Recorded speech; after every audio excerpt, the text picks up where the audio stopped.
Hello అండి, welcome back to 6 of Wands. ఇది ఒక general collective and timeless tarot reading మీరు ఎవరికోసమైనా ఎప్పుడైనా చూడొచ్చు. అండ్ రీడింగ్ మీరు చూసే టైంకి మీకున్న సిచ్యువేషన్కి రీడింగ్ రెజొనేట్ అవుతుంది. రెజొనేట్ అయిన పాయింట్స్ తీసుకోండి, రెజొనేట్ కాని పాయింట్స్ వదిలేయండి. రెజొనేట్ అయిన పాయింట్స్ అన్ని మేనిఫెస్ట్ చేసుకోండి. సో ఇక్కడ మీ పర్సన్ కరెంట్ ఎనర్జీస్, మీ current energies and relationship future ఏంటో చెక్ చేద్దాం. అండ్ ఇక్కడ మీ పర్సన్ అండ్ మీ ఎనర్జీస్ చెక్ చేసే ముందు మీ ఎనర్జీస్లో చూస్తే ఇక్కడ మీరేవో కొన్ని మీ కెరీర్లో కొన్ని న్యూ ఐడియాస్, ఈ న్యూ ఐడియాస్ ఏవైతే ఉంటాయో అవి ఇంప్లిమెంట్ చేస్తున్నారు. కానీ అక్కడ మళ్ళీ మీరు ఒక మిస్టేక్ చేస్తున్నారు. ఏంటి అని అంటే, ఏవైతే మీరు ఇంప్లిమెంట్ చేసిన ఆ న్యూ ఐడియాస్ ఏవైతే ఉంటాయో అవన్నీ 1 by 1 మీరు సోషల్ మీడియాలో పోస్ట్ చేస్తున్నారు. This is regarding your job or business or any other things. ఏవైతే మీకు న్యూ ఐడియాస్ వస్తూ ఉంటాయో అవన్నీ కూడా మీరు సోషల్స్లో పెడుతున్నారు. సో అది మీరు చేస్తున్న మిస్టేక్. ఇక్కడ ఎందుకు మిస్టేక్ అని అంటున్నానంటే, ఈ business ideas or any ideas మీరు ఇంప్లిమెంట్ చేయబోయే ముందు పెడుతున్నారు. మీరు ఇంప్లిమెంట్ చేసే ముందే అవి ఇంకొకరు ఇంప్లిమెంట్ చేస్తున్నారు. సో ఆటోమేటికల్లీ మీరు అది ఎలా అవుతుంది అని అంటే, ఇంకొకరి బిజినెస్ ఐడియాస్ మీరు కాపీ చేసినట్టు అవుతుంది. బట్ యాక్చువల్లీ అది ఆ బిజినెస్ ఐడియా ఏదైతే ఉందో అది ఫస్ట్ ఇంప్లిమెంట్ చేసింది మీరు. కానీ మీరు ఇలా చేయడం వల్ల ఇది వేరే వాళ్ళు ఫస్ట్ అది ఆల్మోస్ట్ మీకంటే ముందే అవి ఇంప్లిమెంట్ చేయటం అండ్ వాళ్ళు అగైన్ ఈ సోషల్స్లో పోస్ట్ చేయటం, అది ఈవెన్ సింపుల్ రీల్ అయినా కూడా మీరు ఏవైతే రీల్స్ చేస్తున్నారో regarding your business are job or your ఫ్యామిలీకి కూడా కొంతమంది ఫ్యామిలీలో జరిగే ఆ కామెడీ అదంతా కూడా రీల్స్ చేసి పెడుతూ ఉంటారు, ఫంక్షన్స్ అని అవని. కానీ ఇక్కడ ఏంటంటే, మీరు సోషల్స్లో పోస్ట్ చేయడానికి ముందు అది ఇంకెక్కడో మీరు పోస్ట్ చేస్తున్నారు. సో ఆ థీమ్ ఏదైతే ఉంటుందో అది కాపీ చేస్తున్నారు వేరే వాళ్ళు. ఓకే, సో ఈ విషయంలో మీరు కొంచెం జాగ్రత్తగా ఉంటే బెటర్. ఎందుకంటే అది మీకంటే ఎక్కువ మీ దగ్గర నుండి కాపీ చేసిన వాళ్ళకి ఎక్కువ ఉపయోగపడుతుంది. మీరు ఇంకొకరి దగ్గర చూసారు అనుకోండి, మీరు ఏదైతే చేద్దాం అనుకున్నారో ద సేమ్ థింగ్ ఇంకెవరో చేశారు అని అది మీ వరకు వచ్చింది అనుకోండి, మీరే బాధపడతారు మళ్ళీ.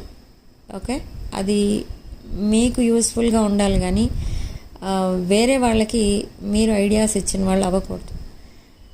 ఓకే, ఇక్కడ ఇది సోషల్ మీడియాకి సంబంధించిందే. ఎవరైతే సోషల్ మీడియాలో రీల్స్ అలాంటివి చేస్తూ ఉంటారో అలాంటి వాటిలో ఏదో కొన్ని కొత్త టెక్నిక్స్ ఉపయోగిస్తున్నారు మీరు. I don't know about that techniques. So anyway, be very careful. And about మీ ఫ్యామిలీ, మీ ఫ్యామిలీలో జరుగుతున్న విషయాలన్నీ కూడా మీరు చెప్పకుండానే అందరికీ తెలుస్తున్నాయి. ఓకే, ఇది కూడా మీకు మంచిది కాదు. సో ఇది ఎలా వెళ్తుంది న్యూస్ బయటికి అని అంటే, ఎవరు బయటికి లీక్ చేయట్లేదు ఆ ఇన్ఫర్మేషన్ని, మీ అంతటి మీరే లీక్ చేస్తున్నారు. మీ ఫ్యామిలీలో జరిగినవి మీ అంతటా మీరే లీక్ చేస్తున్నారు.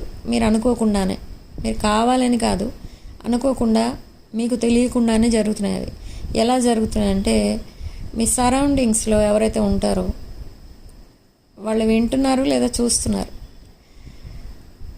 ఓకే, కానీ అది మీకు తెలియదు. ఓకే, సో అలా మీ ఫ్యామిలీలో విషయాలన్నీ బయటికి పోతున్నాయి. సో అది కూడా కేర్ఫుల్గా ఉండండి. ఎందుకంటే కొన్ని విషయాలు తెలిస్తే మంచిది, కొన్ని విషయాలు తెలియకపోతే మంచిది అందరికీ. సో ఆ ప్రైవసీ అనేది ఉండాలి. ఎవరికైనా కూడా కదా. సో ఆ విషయాలు కూడా కేర్ఫుల్గా ఉండండి. ఏవైనా మీ ఇంపార్టెంట్ విషయాలు మాట్లాడుకునేటప్పుడు కొంచెం సీక్రెటివ్గా మాట్లాడుకోండి. అది కూడా ఏదో గట్టిగా మాట్లాడేసుకోవడం, ఎక్కడ పడితే అక్కడ నించొని మాట్లాడేసుకోవడం, ఇవన్నీ చేయడం వల్ల ఇన్ఫర్మేషన్ బయటికి వెళ్ళిపోతుంది మీకు తెలియకుండానే. సో యూస్ఫుల్ ఇన్ఫర్మేషన్ ఏదన్నా, అది ప్రైవసీ కావాలి దానికి, అది సీక్రెటివ్గా ఉంచాలి అనుకున్న ఇన్ఫర్మేషన్ ఏదో బయటకు లీక్ అయినప్పుడు కొంచెం ఒక్కొక్కసారి లాస్ కూడా భరించాల్సి ఉంటుంది మీరు. సో కేర్ఫుల్గా ఉండండి ఈ 2 విషయాల్లో. ఓకే, సో ఇప్పుడు మీ పర్సన్ ట్రూ ఫీలింగ్స్ ఏంటో, మీ ఫీలింగ్స్ ఏంటో చూద్దాం. ఇక్కడ యాక్చువల్గా మీ పర్సన్ చాలా యాంగ్జైటీతో ఉన్నారు. ఏ విషయంలో అంటే మీకు మెసేజ్ ఆర్ కాల్ చేయాలి ఈ పర్సన్కి. ఫస్ట్ ఆఫ్ ఆల్ కావాల్సింది అది. ఈ పర్సన్ చాలా బిజీ ఉంటారు morning to night, not only evening, morning to night. ఈ పర్సన్ వర్క్ వైజ్ చాలా బిజీ ఉంటారు. వర్క్ లోడ్ ఎక్కువ, హెవీ వర్క్ ఉంటుంది అండ్ వెరీ బిజీ ఉంటారు ఈ పర్సన్.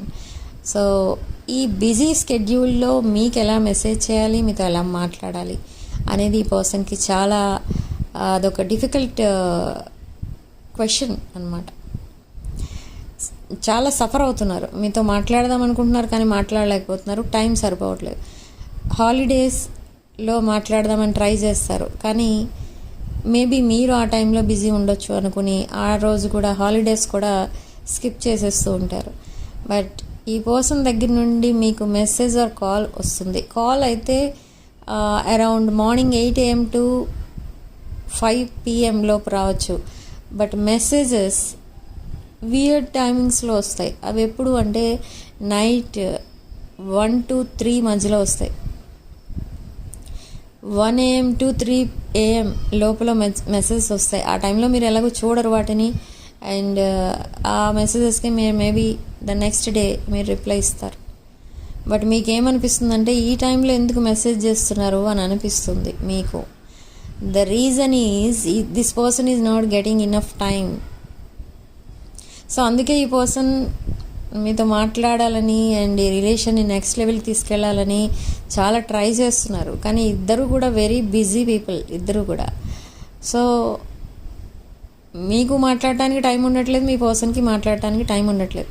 సో అలా కొంచెం కొంచెంగా మీరు మీ బిజీ స్కెడ్యూల్ నుండి టైం తీసుకొని ఇద్దరూ మళ్ళీ టాకింగ్ టర్మ్స్ నుండి మీ రిలేషన్షిప్ని మళ్ళీ నెక్స్ట్ లెవెల్కి తీసుకెళ్తారు.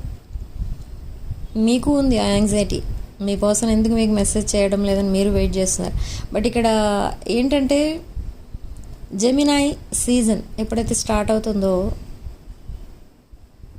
అప్పటి నుండి ఈ కమ్యూనికేషన్ అనేది స్టార్ట్ అవుతుంది. Okay, Gemini and Leo season start అయినప్పుడు ఈ కమ్యూనికేషన్ స్టార్ట్ అవుతుంది. అండ్ స్కార్పియో సీజన్ రీచ్ అయ్యే టైంకి మీ ఇద్దరి మధ్య ఒక కమిట్మెంట్ రిలేటెడ్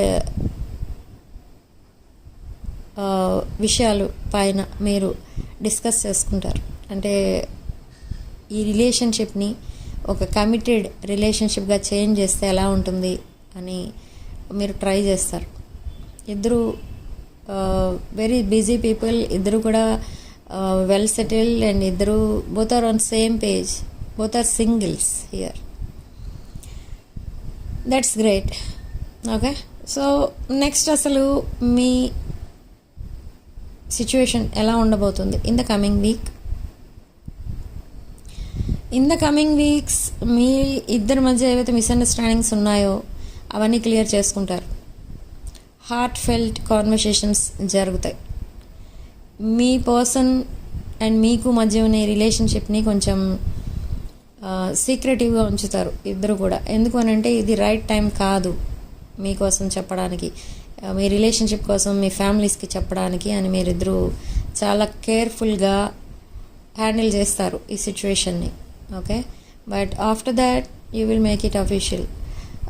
ఈ పర్సన్ ఏంటంటే మీకోసం వాళ్ళ ఫ్రెండ్స్ దగ్గర చెప్తున్నారు కానీ వాళ్ళ ఫ్యామిలీ మెంబర్స్తో ఎప్పుడు మీ దగ్గర చెప్పట్లేదు, మీ విషయాలు చెప్పట్లేదు. ఎందుకు అంటే టైం వచ్చినప్పుడే చెప్పాలి. ద డివైన్ టైమింగ్ అనేది ఉంటుంది ప్రతిదానికి. సో ఆ టైమింగ్లోనే చెప్దాం అనే ఆలోచనలో మీ పర్సన్ ఉన్నారు. కానీ మీరేంటంటే ఈ పర్సన్ ఈ రిలేషన్షిప్ని నెక్స్ట్ లెవెల్కి తీసుకెళ్ళడానికి ఈ పర్సన్కి యాంగ్జైటీ అనేది లేదు, ఆ టైప్లో మీరు ఆలోచిస్తున్నారు. కానీ అది కరెక్ట్ కాదు.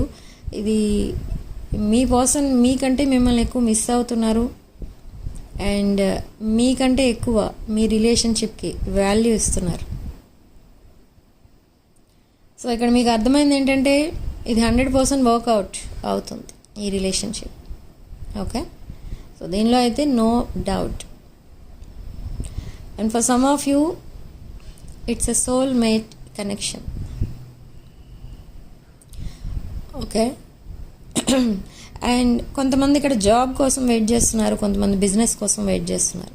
సో ఇలాంటి వాళ్ళకి అసలు గుడ్ న్యూస్ అనేది వినిపిస్తుందా అంటే ఎస్. ఈ జాబ్ కోసం ఎవరైతే వెయిట్ చేస్తున్నారో ఇన్ ద నెక్స్ట్ 60 డేస్లో జాబ్ కావాల్సిన వాళ్ళకి జాబ్ అనేది వస్తుంది.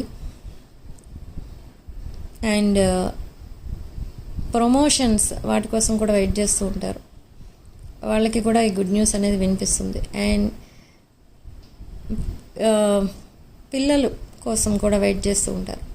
ప్లానింగ్ అనేది ఉంటుంది కొంతమందికి, మాకు ఈ ఇయర్లో కిడ్స్ కావాలి, ఈ ఇయర్లో కిడ్స్ కోసం ప్లాన్ చేసుకోవాలి అనే వాళ్ళు ఉంటారు. వాళ్ళ లాంటి వాళ్ళకి కూడా నెక్స్ట్ 60 డేస్ కాదు, 90 డేస్ పడుతుంది. సో 90 డేస్ అంటే 3 మంత్స్లో మీకు గుడ్ న్యూస్ అనేది వినిపిస్తుంది రిగార్డింగ్ దిస్ ప్రెగ్నెన్సీ.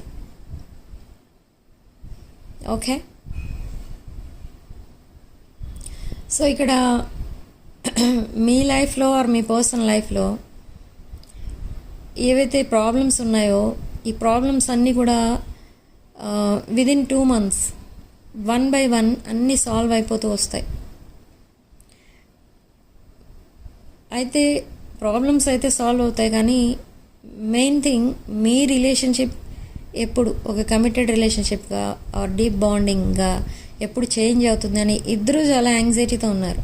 కానీ అది ఎప్పటి వరకు మీరు వెయిట్ చేయాల్సి ఉంది ఇంకా అంటే ఆల్మోస్ట్ ఇప్పుడు చెప్పినట్టుగా 60 డేస్ పడుతుంది. విదిన్ 60 డేస్ మీరు ఇక్కడ ఒక కమిటెడ్ రిలేషన్షిప్లో ఉంటారు and marriage on their mind. Okay, so ఈ రిలేషన్షిప్లో కొన్ని మిస్అండర్స్టాండింగ్స్ ఉన్నాయి మీ పర్సన్కి అండ్ మీకు కాకుండా మీ పర్సన్కి and maybe their family members or relatives or friends. మీ రిలేషన్షిప్కి సంబంధించి వాళ్ళకి కొన్ని మిస్అండర్స్టాండింగ్స్ ఉన్నాయి. అంటే ఈ రిలేషన్షిప్ నిజంగా నెక్స్ట్ లెవెల్కి వెళ్తుందా, లేదా జస్ట్ టైంపాస్ రిలేషనా, లేదా మీరు మీ పర్సన్ దగ్గర నుంచి ఏదైనా ఎక్స్పెక్ట్ చేసి రిలేషన్లోకి వచ్చారా, ఇదంతా వాళ్ళు ఎంక్వైరీ చేస్తున్నారు, ఇన్వెస్టిగేటింగ్ అబౌట్ యూ. సో మీరు ఎలాగో అన్కండిషనల్ లవ్తోనే ఉన్నారు ఇక్కడ, కాబట్టి దీనివల్ల మీకు వచ్చే లాస్ ఏమీ ఉండదు. వాళ్ళు ఎంత ఇన్వెస్టిగేట్ చేసినా మీకోసం ఎవరు బ్యాడ్గా చెప్పరు ఎక్కడా కూడా. సో ఇది అగైన్ ఈ రిలేషన్షిప్ ఒక సక్సెస్ఫుల్ మ్యారేజ్గా చేంజ్ అవుతుంది. ఇది చాలా పవర్ఫుల్ కనెక్షన్ మీ ఇద్దరి మధ్య ఉన్నది.